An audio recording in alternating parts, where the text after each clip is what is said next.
I am a relatively light person. I love fantasy, magic, unicorns, dragons, the like. Especially Disney. I am the biggest Disney fan I know, with lots of plushies, posters, books, you name it. But for every light and happy thing I love, there is always a dark, twisted, sort of maniacal thing that I like to gobble up. I love the idea of sitting in on Halloween and watching a scary movie, just as much as I love singing along to a Disney movie. But that doesn't mean that nothing scared me growing up. There were several scenes that either made me skip the movie altogether or close my eyes and cover my ears when it was happening.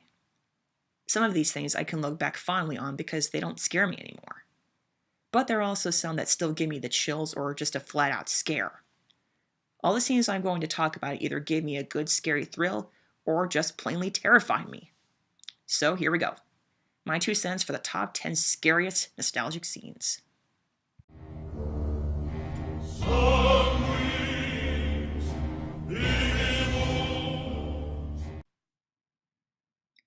The Legend of Sleepy Hollow cartoon. I really liked this cartoon growing up.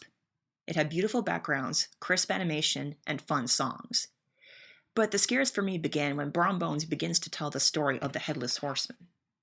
Now, the song in itself is not bad. It's actually very catchy. When spooks have a midnight jamboree, they break it up with fiendish glee. But some of the visuals that come along with it gave me the chills.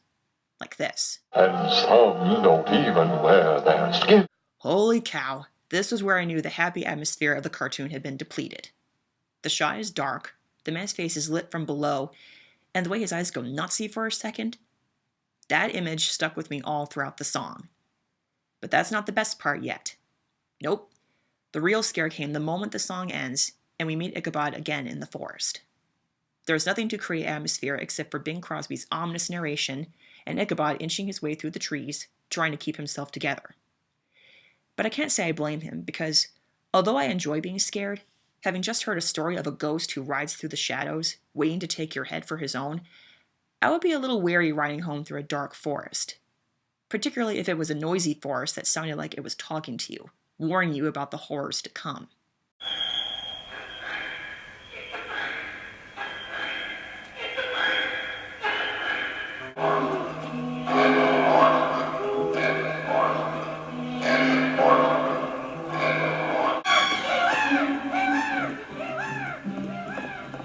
That and the image of the cloud shaped like hands covering the moon, and the forest almost literally closing in behind Ichabod.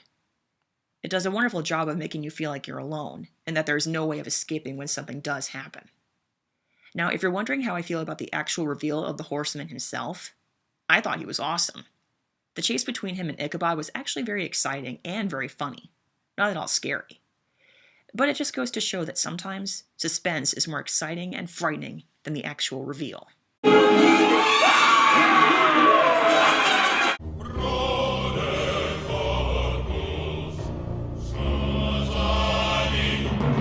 The live-action Grinch. I am very fond of the story of the Grinch. Because I watched the cartoon special so many times, and thereby read the story so many times, I practically know the verses by heart. And so I am fond of the cartoon Grinch. Namely because I didn't see a yellow-eyed, snaggly-toothed, rape-faced, furry green monster 50 feet high. I remember being a 7-year-old waiting in the theater and watching the coming attractions, one of which was for Ron Howard's version of the Grinch. And I remember absolutely nothing else from that trailer except for Jim Carrey's Grinch. Forget Whoville, forget about stealing Christmas, and even forget about little no more than 2 Cindy Lou Who. The moment that Grinch revealed himself, I could feel the nightmares rolling through my head faster than a 1920s silent film. I couldn't read the story or think about the cartoon after that, because every time I tried, those yellow eyes and that wicked, playful Grinch smile would flow through my memories. I think now I can appreciate how expressive and energetic Carrey's Grinch is, but for a child who loved the cartoon to pieces and found the Grinch to be a relatively harmless grump in that respect, this Grinch looked like a monster who was not only going to steal Christmas, but was going to reach out and eat me. All right, I'll go, but I'll be fashionably late.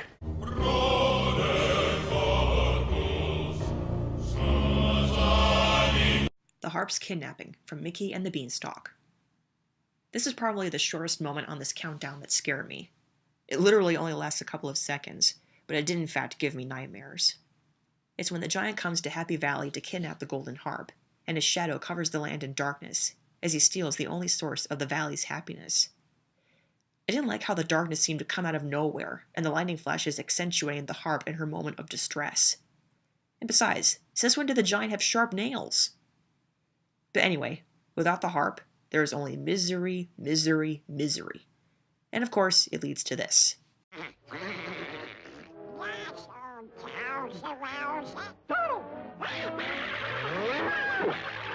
This could also be another example of how twisted I was, because I found Donald going crazy from hunger to be funny.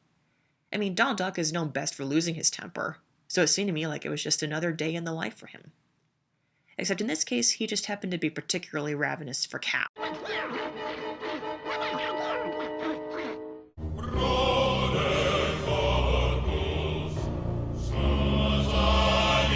The Cave of Wonders and Jafar from Aladdin. I adore everything about Aladdin, except for two things. And those are the Cave of Wonders and Jafar. These two have haunted my nightmares for years. Well, not so much anymore, but they did for a time. I mean, the first time you see Jafar, he is in shadow, with only his teeth and eyes to be seen. And just the way he speaks, especially when he is in shadow, is intimidating. You are late. I actually find it funny that such a dark, threatening voice actually came from a round and jolly kind of man like Jonathan Freeman, but I also applaud him. That has got to be one of the most regal and imposing voices of any animated villain, and it really helps for the kind of villain that Jafar is. The fact that he is the royal vizier and can hypnotize anyone with his snake staff means that, like the evil queen, he has regal and magical power, and he will use it to the full advantage. But with his long, slithery features, he really does look like a snake, so it's no wonder when he transforms himself into one at the climax. Jafar as a snake doesn't scare me, but Jafar himself does. Now there's the Cave of Wonders, the humongous tiger-like cave that materializes with the use of a magic golden scarab. The voice, the wide eyes, and the fact that it will bury you in the sand if you do something wrong, namely touching anything but the magic lamp. Naturally, one has a right to be afraid of it. I think it's also the sheer size of the cave, because it houses a huge stairwell, rooms upon rooms full of gold, and the blue-tinted room where the lamp is kept. I'm not exactly afraid of heights, but I think that's because I've never been on a stairwell in a place that can collapse at any given time. Touched the forbidden treasure. Oh,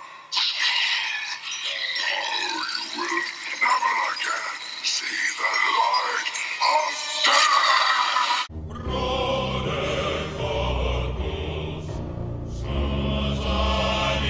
Snow White and the Seven Dwarfs. Everyone seems to have been terrified of this movie. Well, I don't think I can say the same exactly. I found it very exciting, especially in the scenes that usually show up on most scary moment countdowns.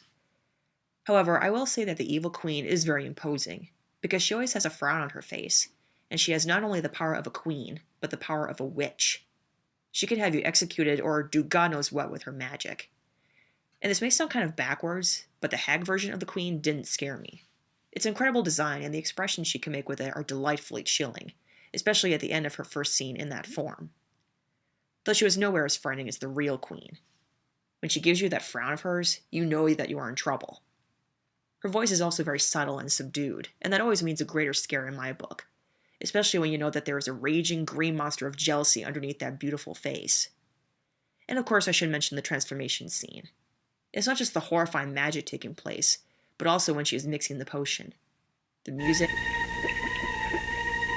the things that she uses to make the potion. My clothes, the black of night. Old hags cackle. A scream of fright. Begin thy magic spell. It makes me glad that I don't live in her kingdom. Bring back her heart in this.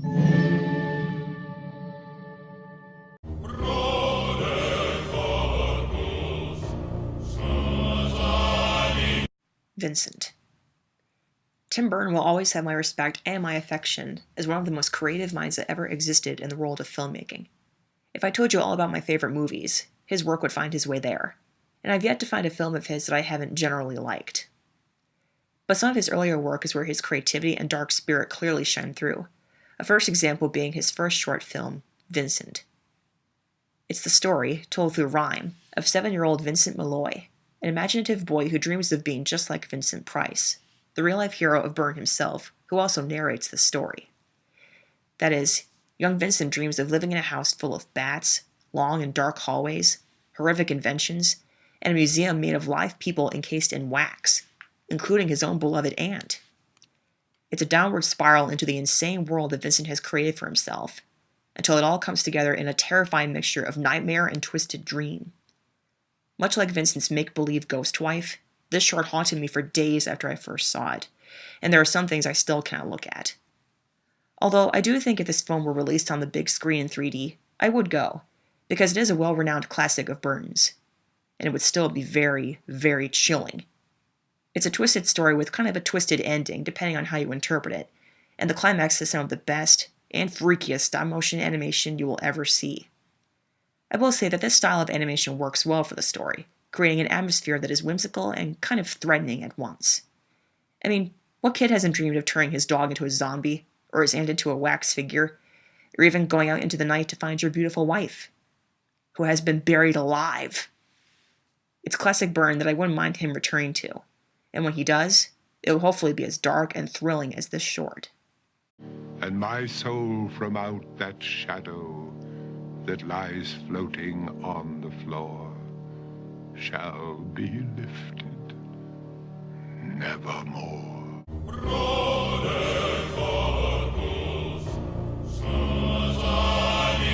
Frankenweenie.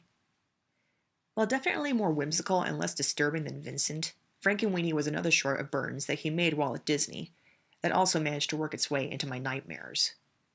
While the film is short, barely a half hour long, it has some of the most chilling imagery I've seen in a Burton film, right on par with Vincent. Just the images of a pet cemetery and flashing lightning, combined with scary music, gave me serious willies. I didn't like the idea, I guess I still don't, about a place existing where children come to specifically bury their pets. It's like a burial of innocence and childhood, because a dog or a cat, even a snake or a fish, provided some sweet memories in those early years. And those are the kinds of graves you see in that cemetery. But it's scarier because it is done Tim Burton style, with dark shadows and sharp twisted angles to the headstones, right out of the world of children's fears and dark dreams. The gothic atmosphere, provided by the use of black and white and the familiar use of the Frankenstein story, really work, even when it's supposed to be suburban California. But nothing scared me more about this than the scenes in the cemetery, the mini-golf windmill, and the resurrection of the dog. It's Byrne pulling the punches and using household appliances as a way of playing God in the weirdest ways possible. All in all, it is a cheesy film, but I remember it more for the scares and thrills it gave me then, and still kind of does now.